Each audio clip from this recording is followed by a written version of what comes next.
వృశ్చిక రాశిలో జన్మించి రవిమహదశ జరుగుతున్న వాళ్ళు ఇప్పుడు చెప్పే కొన్ని రెమెడీలు పాటిస్తే తప్పకుండా, అన్నీ కాకపోయినా కొన్ని రెమెడీస్ అన్నా పాటిస్తే తప్పకుండా ఆ దశ అనుకూలించి ప్రతిరోజు జరిగే విషయాలన్నీ కూడా పాజిటివ్గా మారడం, జీవితం ఎందుకు బతుకుతున్నామా అన్నట్టు కాకుండా కొంచెం ప్రశాంతంగా ఉండడం జరుగుతుందన్నమాట.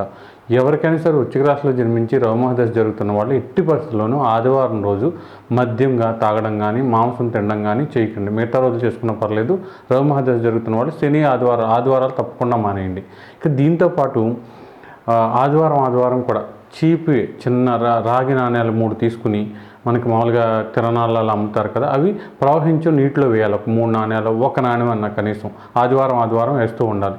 అలా కొన్ని ఆదివారాలు వేస్తూ ఉండాలి.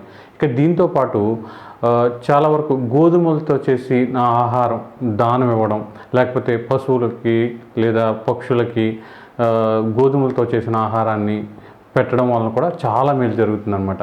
దీంతోపాటు రోజు చేసినా చేయకపోయినా ఆదివారం కొంచెం మనం ఏదైతే మాల వేసుకుంటే ఎలా ఉంటామో అలా ఉండి సూర్యుడికి సంబంధించిన ధ్యాన శ్లోకం ఉంటుంది కదా, ఆ ధ్యాన శ్లోకాన్ని ఒక 1000 సార్లు అయినా సరే, కనీసం ఒక 21 ఆదివారాలు ఒక 1000 సార్లు చదువుతూ ఉంటే చాలా వరకు సూర్య మహాదశ అనుకూలించే అవకాశం ఉంటుంది.